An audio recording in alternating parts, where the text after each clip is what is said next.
I'm Corey from Old Souls Travel, and welcome back to our Panama series. Today we are going to do a couple of really great side trips from Panama City, and we're really going to enjoy that. But I wanted to start with a personal story about a treasure that was given to me by one of my relatives. Oh, that's the wrong bucket. Hold on just a second. There it is. So it's not a treasure in a traditional sense, but this actually is really a big treasure to me. We ended last week talking about me drinking rum at a rum bar that was related to one of my relatives, and I say, metaphysically, that this was given to me by that same man, Francis Drake. And we'll get a little bit into pirate history and trade history of Panama on this episode as we go across the whole country via land and kind of via water. But back to this. This is really an awesome story. We were drinking in the rum bar where we discovered that my great uncle, not my grandpa, had died in Panama and been buried over on the Caribbean coast. So I drank down this delicious drink that he absolutely loved, apparently. And the next day we went across to where he had burnt. It's called Nombre de Dios, and Nombre de Dios was really interesting. It's mostly just this like tiny little Garifuna town. It's got a lot of flavor, as you can see here, but it's not really much of anything until you consider that this is actually the oldest constantly inhabited place in all of the Americas. And that's just kind of amazing. And I had a really good time there, and I did the whole YouTuber thing. I'm like, hey, Grandpa, because I thought he was Grandpa.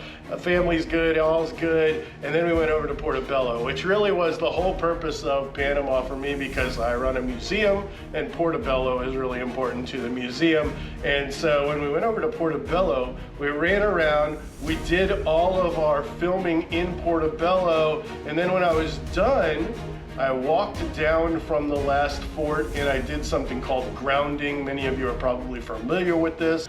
And so I took my shoes off and I put my feet on the ground in the water, and the wave action was making this tap me on the toes. But since it's a rum bottle from a pirate, I say this is Francis Drake saying hi back to me. So hi again, Uncle Francis, and I hope that you guys will join us as we journey across Panama and we see why it was such an important trade depot and trade conduit as far back as 1540 as it remains today.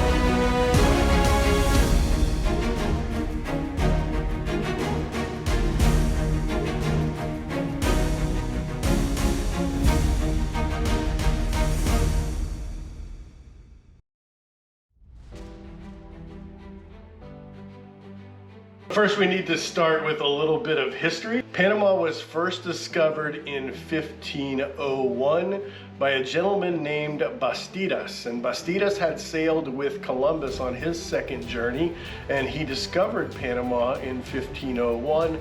He went back and he got with his buddy Christopher, and he told his buddy Christopher about it, and then Christopher came back in 1502. And one of the cool things is when we get to Portobelo, it was actually discovered and named by Columbus in 1502. And when Columbus goes back and he reports this to the Spanish crown, they decide they need to send somebody out really quickly because they wanted a settlement in Central America. And so they sent a guy named Vasco de Núñez de Balboa, and he arrives in 1510, and he actually starts a settlement, Santa Maria de la Antigua del Darien. and it's actually in Colombia now, but at that point it was considered part of Panama.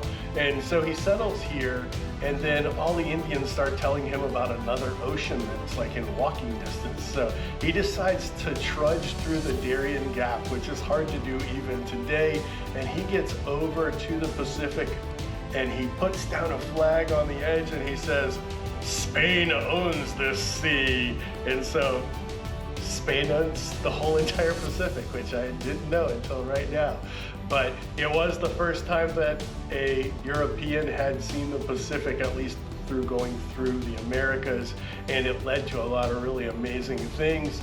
He actually gets this other guy, Pedro de Villa, to go across and start a settlement on the Pacific side, the oldest Pacific settlement of all Europe, and that is Panama Viejo, which we learned about a couple of weeks ago. And he settles down there, and more importantly, he builds boats on the Pacific side of Panama, and he starts going up and down the coast so they can claim a lot more things. And this indirectly leads to all of the silver that they find in Peru, which means that they have to turn this into a port, and we have to figure out how to easily get this over to the Caribbean side so we can get it to Spain.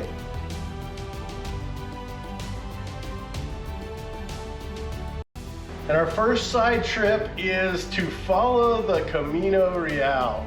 The Camino Real does not actually exist anymore, but is the name that the Spanish gave to the mule train that went across from Panama City to Nombre de Dios, which is the first place we were going to. But I'd be remiss if I didn't tell you that we were driving through some of the most beautiful rainforest in the world, and we were driving right along the Chagres River, and it's a great place to get your drone out, to get your zoom lens out. There is some wildlife here, all sorts of monkeys and birds and rodents and snakes and poison dart frogs and all sorts of cool things that you can see. So don't rush through it to get to Nombre de Dios.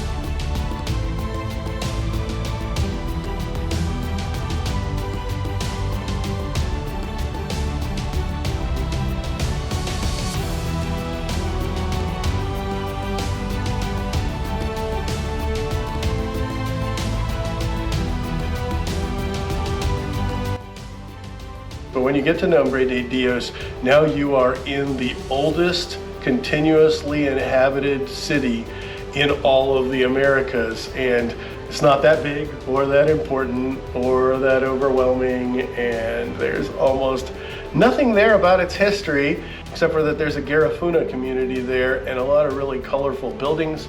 I did get to stop by the beach, and I got to wave at my uncle, and that was really impressive to me, and it was super fun. I just wanted to come out here and show you guys, it really is a beautiful but polluted beach, and right out there in the water is where Sir Francis Drake is buried. He died of dysentery during his raid of Panama, and he is one of our distant relatives, about 10 generations back. So I wanted to come here and pay some homage to Sir Francis Drake, more for my family than anything else. And so for my family, he lies right out there in a lead coffin. He went back to sea, which is what he loved, and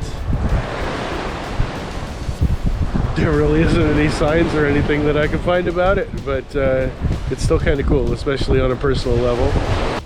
After you do that on your side trip, you want to go over to Portobelo, because Portobelo is relatively small also. It's Garifuna also, but there's these fortresses and they are absolutely wonderful. There's one right in town, and they're actually restoring the trade building behind it now. I met a new friend there, and got to spend a lot of good time. We went and we ate some really good Garifuna food. So when you're in a small fishing village, always go with a small fish. And the entire fish is fried, and I love to eat this way, and you know that it's fresh and was probably caught this morning. And we did a local beer. Nothing too impressive here, but beer does wash down local food really well. And cheers to travel.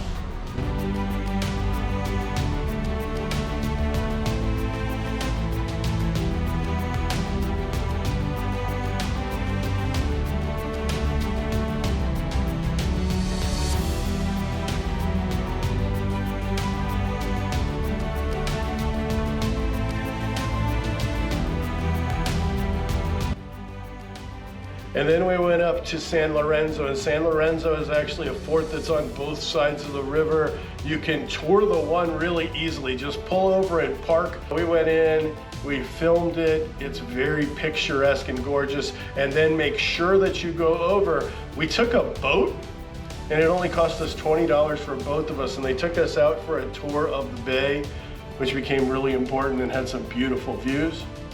It turns out it's only $20 to go on a tour of the bay and to go over to the other forts. And so that, I call that a bargain.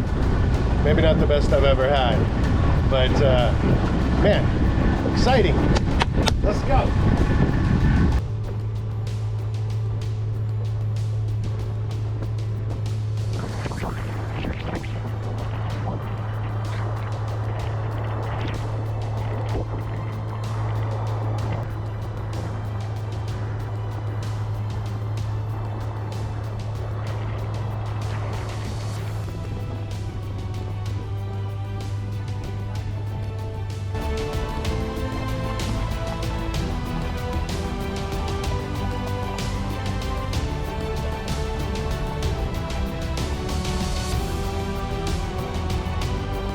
Then after the tour, we landed on the other side, which is a 3-level fort.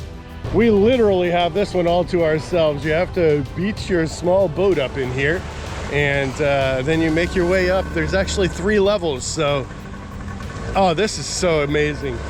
And I took the time to climb up this fort and take in the view above it.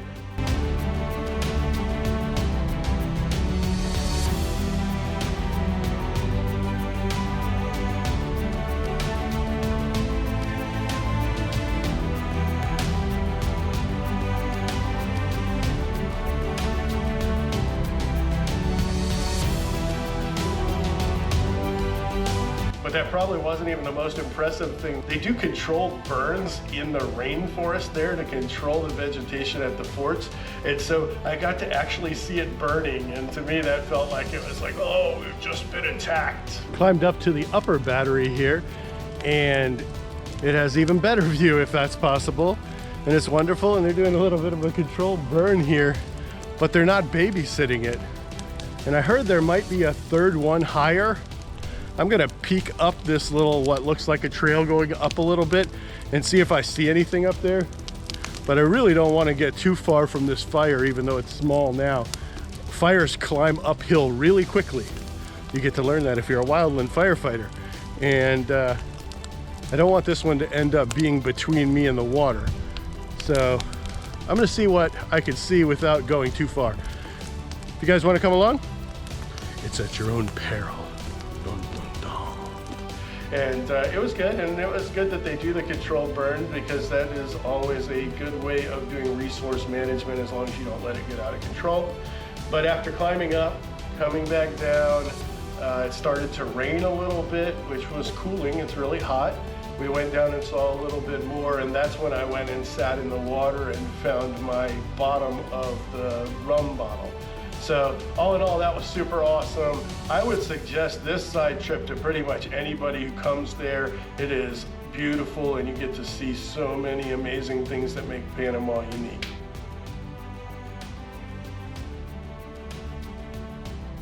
Another cool thing about the Garifuna community is that they trace back to historically at least the time where Francis Drake came aboard. because when he came in 1572 for his first raid of Panama, he befriended a group called the Cimarrones, and these were runaway slaves that had inhabited the area, and they were his allies, and they helped him to do a lot of cool things, including essentially end the Camino Real, because he raided one of these mule trains and was able to make off with a whole lot of pirate booty. That's not the only famous thing that Drake does, though. He actually is the first English person to circumnavigate the globe, and he also was the first English slave trader. So I can't be all proud of you there, Uncle Drake, but he definitely made a name for himself, and then he circles it all the way back, and he once again comes back in the 1590s, and he attacks Panama once again, and here he gets badly defeated because the Spanish are ready for him, and his whole crew gets diarrhea, and he ends up dying of dysentery, pooping himself to death, and they bury him at sea, which is why I was waving at him earlier, but probably closer to Portobelo than over in Nombre de Dios.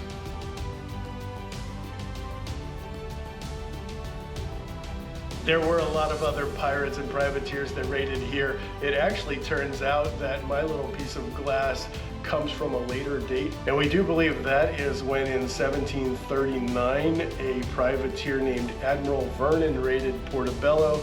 It was probably something that one of his crew was drinking to get bravery to attack the fort where we were standing at the time.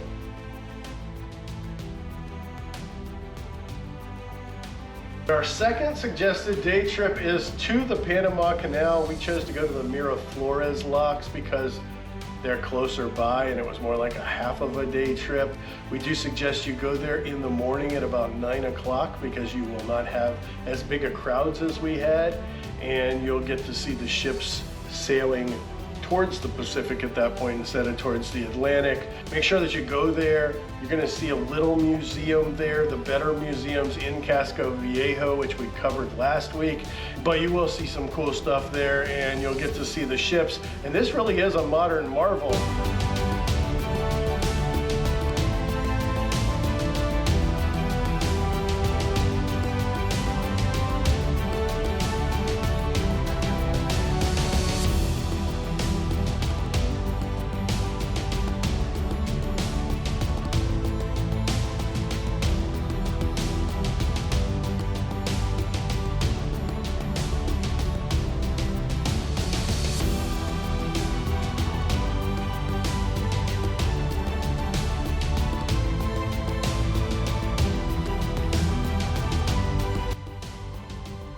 What I want to get across to you is that it wasn't an American idea or even a Scottish idea, as some people would put it, or a French idea, to go from the Pacific to the Atlantic through Panama.